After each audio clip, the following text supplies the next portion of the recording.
Welcome to On the Homefront. My name is John Murphy. Very happy to have some time to share with you today. You might be catching us live on WILI Wednesdays at 5 o'clock. We're also on YouTube. The radio station has a YouTube channel with many of our shows posting their playlist 24/7 access for you. So however you're catching us, we're glad to have you here.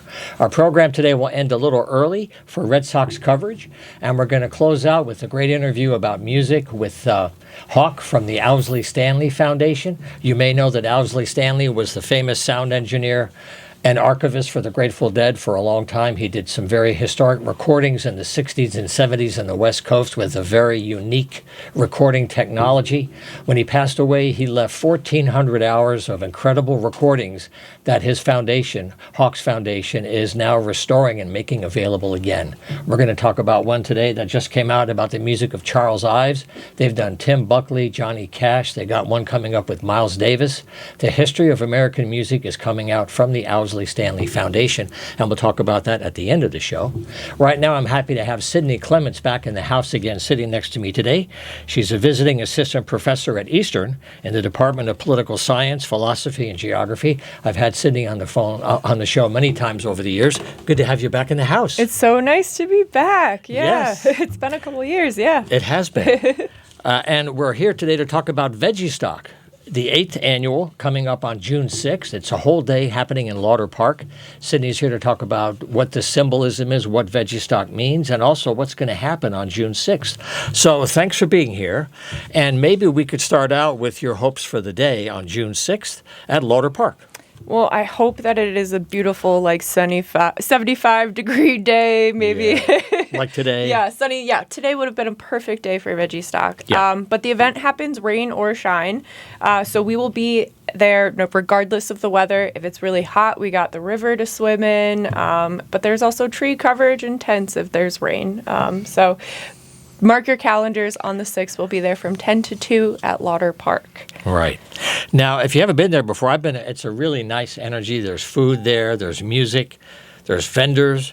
Talk about the programming and how you're going to use those hours for the best you can. Yeah, so Veggiestock is our 8th annual Food and Garden Festival put on by the Windham Community Food Network and a bunch of great sponsors. We partner with the Spring Valley Student Farm up at Yukon, Grow Windham, which has their community garden down at Lauder Park, Click, which now houses the Windham Community Food Network, and a bunch of other local businesses that kind of support us in this venture. And so what we do at Veggiestock, we have a bunch of gardening activities that are there. So we'll have the Yukon Master Gardeners. We will have Jordan Saucier leading a plant identification workshop. We will have a worm composting demonstration. And the idea is to really just get people kind of familiar with our local food system. And this is kind of a way to like dip their toes in. And one of the biggest ways we do that is through our free seedling giveaway. So through donations from a bunch of local farms, we have Yukon, Spring Valley Farm, Eastern Biology Club, they've all helped us start a bunch of seedlings for local gardeners to kind of pick up and plant in their own gardens. Because we understand that if you have never gardened before, that can be really intimidating. And we're trying to kind of reduce maybe some of that barrier to access financial burden of trying to figure out how to grow your own food. So bringing all of these people to one spot to kind of talk about it is the first step, I guess. Yeah. One thing that I think is really cool, even in urban areas, is people are doing rooftop gardening. They're raising vegetables on the roofs in the Bronx. People are trying to look at different ways to connect. And the idea of a backyard garden, like even if you have an apartment or in a house, you can still work with the land a little bit, have your little spot and get a little bit more of a connection, right? Because that's kind of where Veggiestock started. Yeah. And the original thing was to connect to the earth, the processes of life, and how can you participate in that at your level, right? Absolutely. Especially living in an urban area, I feel like people can feel maybe a little disconnected to the food system. Sure. Especially right now, I feel like there's not a lot of transparency around our food system. We are dealing with like high levels of food in like grocery store and price inflation.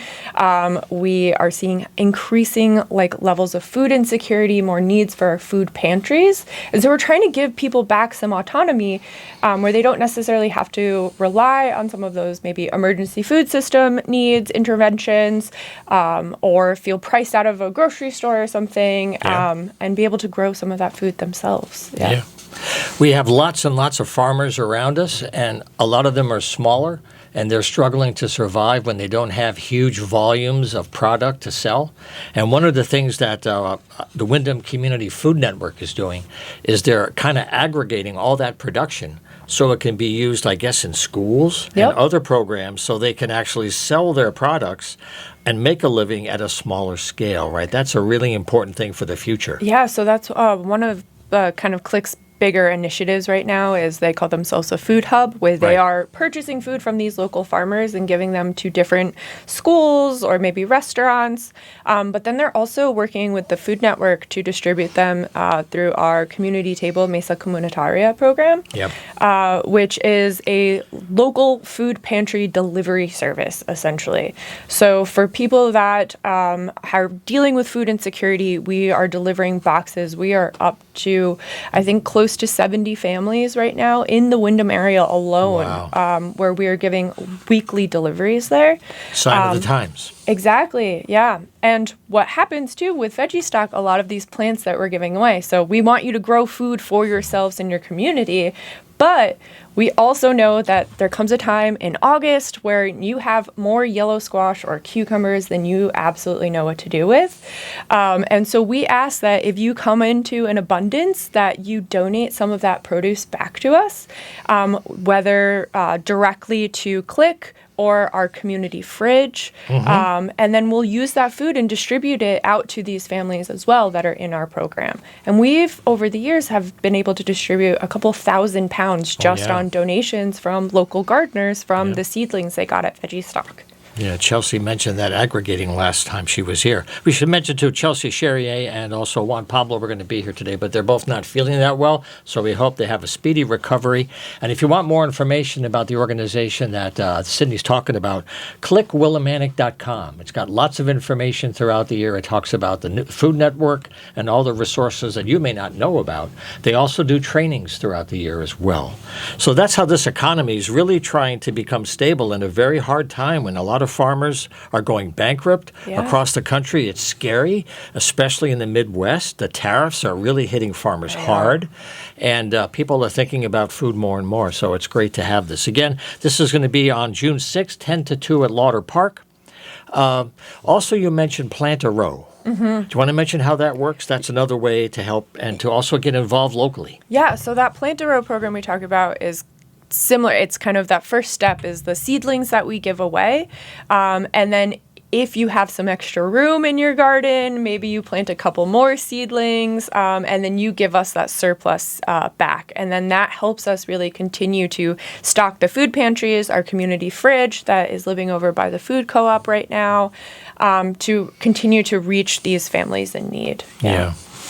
One other thing that's really great that they've been doing for many years is connect youth in schools, out of schools. Can you talk about how the different programs that you're working with are all trying to bring people who are young more aware of health and wellness and the economics as well at a young age? Yeah, so Grow Windham is kind of our leaders in like the youth justice, social justice movements. And their community garden is located at Lauder Park. So they're going to be there that day helping us give out plants. They're going to have advice for some of these because they've been learning all of these gardening skills. They can answer questions for you. And they're also going to be giving out tours to the public of their community garden space to kind of see what it looks like, talk about their volunteer opportunities, because it is a youth-led garden, but we also accept volunteers from the communities. A lot of the times during Saturday, it's usually like Saturday mornings. Sure. We'll have community work days where people can come in, help us flip the compost pile, do some weeding in the walkways, and then also learn some of these more gardening skills for yourself. And it's really cool to see how much these youth have ownership in this place, how much leadership they have taken in this initiative and how much they've been able to learn about the food system, not just the act of physically growing, but also a lot of these social justice issues that come along with it. Who has access to food in these situations and who can afford them, and how some of these like systems, whether geographically, politically, have been built around access issues in our community. Right. And one other thing that's really nice about food and culture is that it crosses cultural lines, it crosses lines of difference. And one thing that I've seen these organizations do very heavily is mix everybody together, and it's another kind of a connection that translates another barrier between food and now another barrier between people, right? Yeah. Through that activity, you're crossing lines. Veggiestock is one of my favorite events, is that you can kind of see like a real like cross-section of the whole community. We have youth working in the garden. We have older folks who have been gardening for generations that are coming there. And then we also have different backgrounds. You're going to hear different languages being spoken. People from different income levels, all walks of life, really come together around this event. And it's just really beautiful. I think it's a great representation of these cultural assets that we have in Willimantic. You're getting me all warm and fuzzy. I know. It's happening. Now, one more thing, too. People are recognizing now that the economics are a little bent out of shape these days. When you think about the cost of your food, how far away does that food come from? Who's processing it? Who's regulating them? Who's making sure that food is safe? There's a lot of questions about that today. So my thought for you, maybe to wrap up our session today, is as people think about food in a different way, about local, that is a health issue.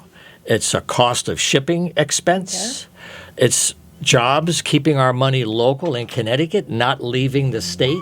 So can you talk about how that fits into this and how people in their consuming life, everyday life, even if you don't want to dig in the dirt and plant, that's cool, but you can still affect change by how you spend your money. Can you talk about that equation and how everybody can do better with that? Yeah, how you spend your money, how you engage in your community, kind of like your civic involvement really makes a difference. You mentioned economics, jobs, but also health, and the environment is another big one as well. What happens for having to ship food across all of these country, state lines. And then also the kinds of practices that these industrial agricultures use and what that does to like our topsoil and leads to more flooding or pesticides in our waterways. And so knowing your farmer, honestly, is some of the best advice I can kind of give. And farmers are really cool people, just good friends to have. And so, yeah, coming to Veggiestock, going to your local farmers market, going to things like the Know Your Farmer Fair that the Wyndham Community Food Network runs in March. These are all really great ways to show up for your community. You don't have to, flip the compost or get dirty, but it just helps to know these people that are doing that work for you as well. That's great. Well, Sydney Clements, I'm glad you're here today. I thank you for your good work for many years for our community. She's currently visiting assistant professor at Eastern in the Department of Poli-Sci, Philosophy and Geography. I wish you a great summer. I'll see you for Veggiestock. Yeah, Saturday, June 6th, 10 to 2. Lauder Park. And we'll look forward to having you and also Chelsea and Juan Pablo back later during the summer. I wish you well. Thank you for having me. You bet. Okay, a short break, and then we're going to spend time with Owsley Stanley and Charles Ives and Phil Lesh. Don't go away. All righty, we're back live on the Homefront. John Murphy here, very happy to share some live radio time with you.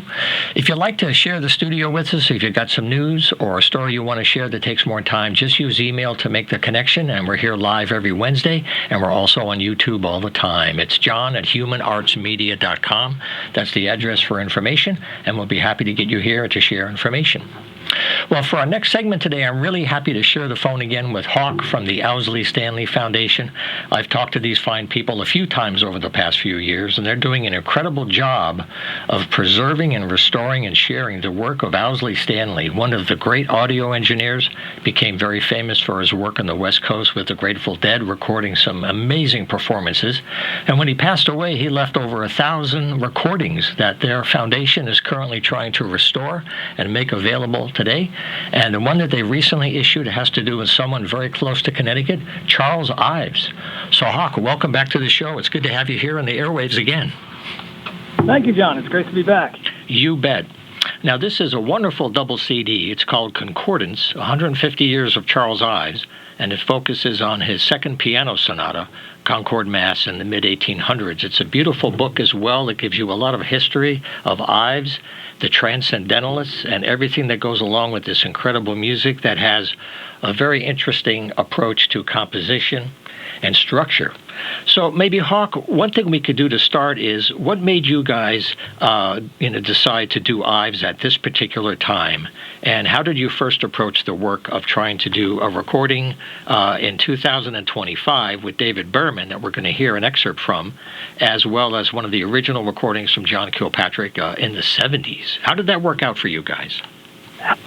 Great question. Actually, it was Phil Lesh, the bass player of the Grateful Dead, that set us down this path. Right. When we first formed the foundation in 2012, one of the first people we reached out to for advice was Phil, who had a very close relationship with Bear, and obviously had a lot of insights into the music that Bear had recorded, and just good advice generally about dealing in this industry. One of the first things he said to us when we said we formed this foundation was, he said, "Find the Ives." Yeah. And the Miles, but he was really focused on the Ives, and the Miles is a different story for another day. I hope I'll be back on to talk about that. Oh yeah, especially given that yesterday was his centennial. Yes, but this one refers to the Charles Ives centennial in 1974, when Phil Lesh heard that John Kirkpatrick was performing Ives at the centennial in Marin County, just a couple of blocks basically from where he and Bear lived. And so he reached out to Bear and said, "Let's go see if we can record this." They grabbed Bear's gear and went over to the venue, and John Kirkpatrick agreed. And that was the tape that Phil wanted us to find when we formed the foundation more than 10 years ago. There's a long, entangled tale about why it took so long to find the tapes. The tape was actually discovered finally on a Grateful Dead reel. It was recorded over the third reel of the Grateful Dead performance at Winterland on February 24th, 1974. So we didn't find it in suitable quality to produce until around the time that Phil passed away. And so we stopped everything we were working on after Phil passed, and this is our Viking funeral for Phil. He said that Ives and John Coltrane were the two most influential composers in his life, and this was a very important recording to him. In 2024, we put him on a panel with the Charles Ives Society, and it was a panel called Improvisation and Ives, and he got to get together with other musicians and composers and really geek out over their shared love of Charles Ives. And during that production, during that panel, at one point, Phil talks about this concert that he remembered seeing for the Ives Centennial. And he said he was thrilled when Kirkpatrick departed from the score. And he said he wanted to hear more variations. So what we did was we, for disc 2 on this release, engaged Donald Berman, who is John Kirkpatrick's final student. Kirkpatrick was his mentor. Right. And he does his own variation of the Concord Sonata, which is very different than his mentor's version. He uses the first transcription of Emerson, brings in some other dramatic flares, and plays it at a much slower rate than his mentor, Kirkpatrick, who I think charmingly is described by Berman in the liner notes as playing the Concord Sonata the same way he raced around town in his VW, breakneck speed. So it's really fascinating to see these two side by side, and it harks back to a lot of the things that we love about the Grateful Dead and their approach to improv, and the way you could see the Grateful Dead play the same song on any given night and it will never sound the same. There are no two versions that are exactly the same. That's the beauty. That's the beauty of it, exactly. So that's how we got to Donald Berman, and that's how we got to Disc 2, and this is our first posthumous recording to make it into Bear's Sonic Journals, a recording that he didn't actually make himself, but we made it using Owsley Stanley informed techniques by talking to some of the folks that he's worked with in sound over the years. Yeah, the recording is truly amazing, by the way. I've heard it several times now, and you're inside the piano you're inside the piano when he's playing. It's so clear, and when he's loud, it doesn't distort. Quiet, loud, very very rapid changes of rhythm and volume, totally clear. And the other theme that we haven't touched on is the Transcendentalist movement in the U.S. in the 1800s. Four of the Transcendentalists are the focus of Ives' work. Was Emerson, Hawthorne, the Alcotts, and Henry David Thoreau. And he also focused, the recording features other Transcendentalists. You want to mention briefly Emily Dickinson and Harriet Tubman, and some of those very emotional, they're shorter pieces, but the emotions are really high, and they're live. Yeah, I'm so glad you brought that up. Yeah, one of the neat aspects of this is that in addition to Berman performing his version of the Concord, between 2018 and 2023, he also commissioned 4 original compositions from 21st century composers in the Ivesian mode dedicated to other Transcendentalists. And so it's called Concord Legacy, Other Transcendentalists, and it features a piece about Emily Dickinson, another one about Harriet Tubman. Right. There's Margaret Fuller and Louisa May Alcott. And the pieces are incredibly dynamic, incredibly emotional. The Harriet Tubman one in particular, somebody mentioned recently that it was like, it's called The Underground, and obviously referencing the Underground Railroad, but it's got these moments of urgency punctuated by these moments of, almost like being in hiding, as captured in the music. And this notion of program music really runs throughout, the way that Ives composed. He had a program in his head. He had a vision that he was trying to fulfill musically. And I think these 4 composers that added to the legacy had that in mind as they were working their way through the art, the written art, and the way that Harriet Tubman lived her life, and the abolitionist thread that runs through all of the Transcendentalists. Capturing all of that in music is no small accomplishment. No, in fact, that's a beautiful way to describe the essence of Bear's sonic journals, their journeys, their stories through sound. And one thing I want to mention here, the booklet is really remarkable. It gives you the history, but it gives you the musical context. Charles Ives was not a hit-bound artist. He was not widely accepted until later in his time. Now he's viewed as a genius for his approach, his compositional style.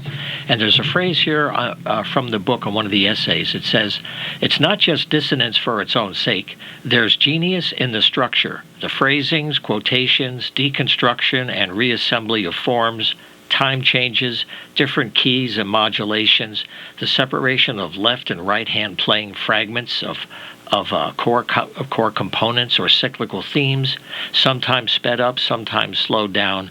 This is a very demanding sonic experience, and when you listen, he takes you somewhere. And this is a connection to Anthem of the Sun and some of the things that the Dead did with multi-tracks in the 60s. Can you make that connection between what seems to be dissonance, but when you get closer to it, there's a divine structure underneath? How much time do you have? About an hour. That's Yeah.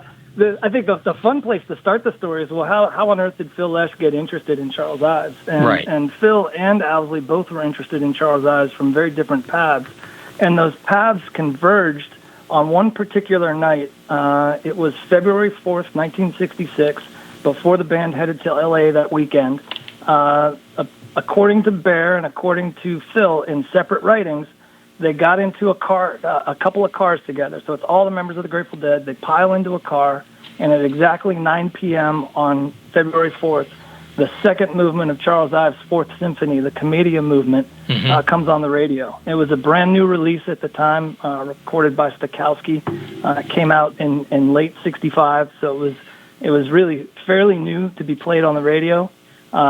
As Owsley described it, a key component of their experience was that they were stoned to the teeth on LSD, and they reached the conclusion, Phil and Owsley in particular, that this was one of the most psychedelic pieces of music they've ever heard.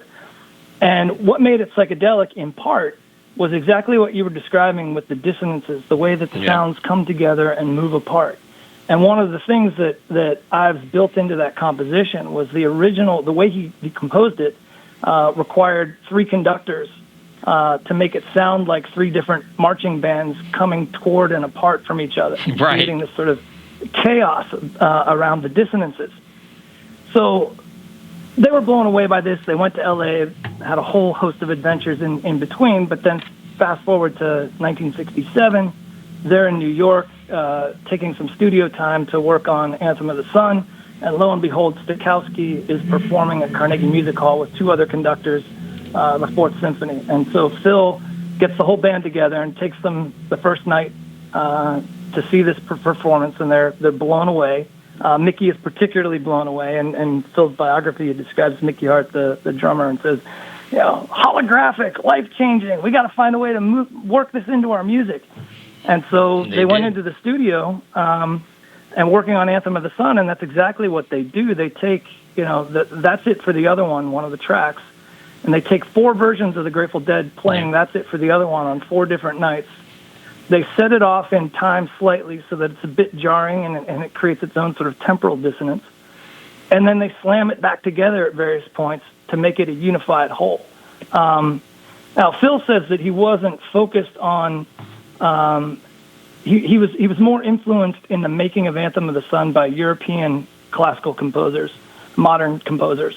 But he recognized the obvious parallel with Ives and said, well, of course it came out more like Ives because Ives is an American and I'm an American and we compose like Americans and we think like Americans, and this is an American expression ultimately, which was an interesting way of viewing it, but is obviously Ivesian, as are so many of the references that are thrown into Grateful Dead jams, segueing in and out of different songs, sometimes without reference, sometimes without lyrics.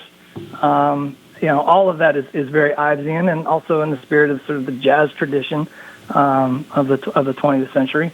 But it's talking to TC, Tom Constantin, a Grateful Dead keyboardist, he really drove the message home for us on where does Ives dwell in the music of the Grateful Dead.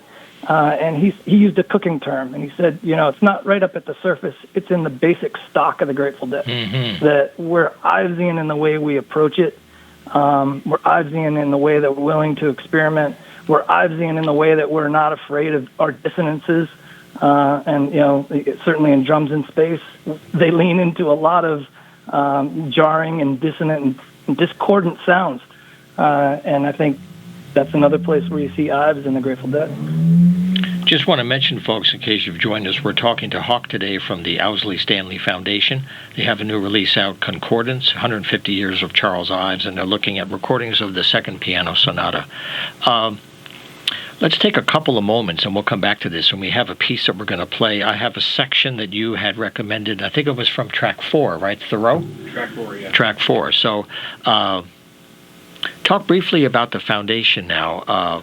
We have had previous conversations about the wonderful Tim Buckley set you did a few years ago, and also Johnny Cash at the Carousel. That was awesome. Can you talk to people about some of the music that's already out there if they go to the Foundation website? Some of these restorations are available. There's many more on the way, but there's great work already available now. Sure, yeah. This is our 12th release. And what will become apparent when you look at our catalog is that we're really focused on the diversity of artists that Owsley recorded. Mm-hmm. Our Grateful Dead material that Owsley recorded is released on Rhino by request of the Grateful Dead. When they want something, Rhino and David Lemieux will reach out and we'll provide it.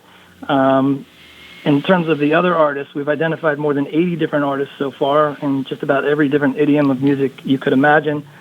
Our flagship release was 7 CDs of Doc Watson. Right. And then we've got Indian classical music. We've got, with Ali Akbar Khan, we've got Irish traditional music with the Chieftains on their first U.S. tour, playing a concert that Jerry Garcia invited them to play. It was unscheduled, opening for Olden in the Way in San Francisco. And, of course, Tim Buckley, so we've got folk music. Right. Our most recent release before Concordance was John Hammond, who sadly just passed away. That was our blues release. And so we're really just trying to illustrate the diversity of voices that Bear was able to capture during a particularly fertile period in American music history. So I want to mention one thing, too. I want to go back to the Eyes release, because if you play it more than once, it sneaks up on you. if you have it in the background, it's there. It creates a space of its own. And there's something else that Phil Lesh said that's in this booklet that I recommend it to you really highly. It's a great read. And Phil talks about this. The idea of simultaneity, the metaphor of consciousness, that in our consciousness we are not only thinking of one thing at any given time, we have things on the back of our mind, we have things on the sides of our mind. Not only that, our autonomic systems are running our body while we're blithely thinking about paying the rent. So it's a metaphor, and Ives' music kind of shows that process of simultaneity, and when he jumps around and surprises people, that can be very engaging, but it takes a little more attention than casual listening. Isn't that fair to say? Totally fair to say. That quote that you identified is really brought home, how to tune our ears to listen to this. Yeah. And that it's not cacophony for cacophony's sake. It's not dissonance for dissonance sake. There's a rigor to the structure. And you talk about like the first few notes. And well, let me back up. One of the first things that is kind of a misnomer is the notion of the Concord as a sonata in the first place, because it's a completely deconstructed sonata form relative to European mode. Right. And instead of stating the theme in the first movement, he gives you the theme completely deconstructed. And the structure of it, it's like I liken it to throwing the box of Legos on the floor, and you see little bits and pieces that you understand how they fit together because you got the picture on the front of the box, but you can't fully appreciate how the picture comes together until you work your way through the piece and hear the theme fully stated in the Alcott's section. And then the more times you listen to it, you can hear the various themes and references develop and how he's playing around in those first several bars of Emerson with the structure of the piece as a whole, playing certain themes in different tempos, separating the left hand and the right hand, pulling these references in and out, and you don't know what they are yet because you're not familiar with the piece. And it's only after you listen over and over that you start to understand, oh my goodness, this is true genius. How does the brain even think this way? Well, I'll tell you what we do. We have a few minutes left, Hawk. What I want to do is I've queued up Thoreau at 7:55. I think you mentioned that when we talked yesterday, to give people a little taste of this process. So let's hear that now, Matt. We'll hear that piece. This is Thoreau from the performance from Donald Berman. Take it away.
Okay, that was the last few moments of the Thoreau piece. Hawk, it's not quite the one I thought I would have, but this was the one that was at 7:55. Can you mention how he's using sonorities and slowness as a way to transmit this, as well as very fast and very changing pieces? This is the other side. Well, yeah, but this is an interesting piece. So this is the very end of the Thoreau movement. Right. And the program that Ives writes about in Essays Before Sonata that he had in mind was part of this is Thoreau walking down various paths near Walden Pond and exploring each of the paths that Thoreau writes about in Walden. Right. And this is after going down that path, he sort of locks into what Ives refers to as the monotonous swaying beat of this autumnal day. And you're hearing that slowed way, way down. You hear it earlier in the piece while he's on his walk. But it gets, he changes the time signature and slows it way down on the left hand. So that's what you're hearing on the left. Mm-hmm. And then on the right hand, you hear some phrasings from the Alcotts, which is where the human faith melody gets its clearest definition. So it harks directly back to the Alcotts. And then I love that you kept playing it all the way to the end, where there's a flute melody that is written into the score. And in some stagings, there'll actually be a flute that's up in a balcony behind the audience. Wow. That surprisingly, in a piano sonata, all of a sudden at the very end of it, this flute will come in, playing the melody of the human faith, the human faith melody over top. And that, of course, on this version is played on piano, and that's what you hear just before the end of the song. And it's just really genius in the construction. And then it's so fun to go back and see, the first time you hear it, you don't recognize that until you become more familiar with all the other movements.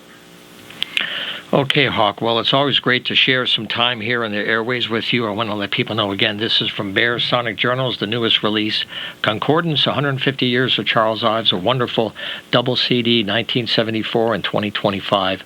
We'll have Hawk back later in the year as their good work continues, but check out the Owsley Stanley Foundation. You'll find all the information there to follow up. Hawk, thank you so much for being here today and for all the good work you guys are doing to keep this music alive. Thank you so much. Always a pleasure, John. Thanks for having me. Take care now. Bye-bye. Bye-bye. Okay, so I guess that's how we're going to wrap it up. Now we're going to make room for the Red Sox. I'd love to have more time, and I like to play some more of this music in a future program. I don't get to do music here on the show a lot, but when I do, it's always a treat for me, and I hope you enjoy music as much as I do. We'll see you next week.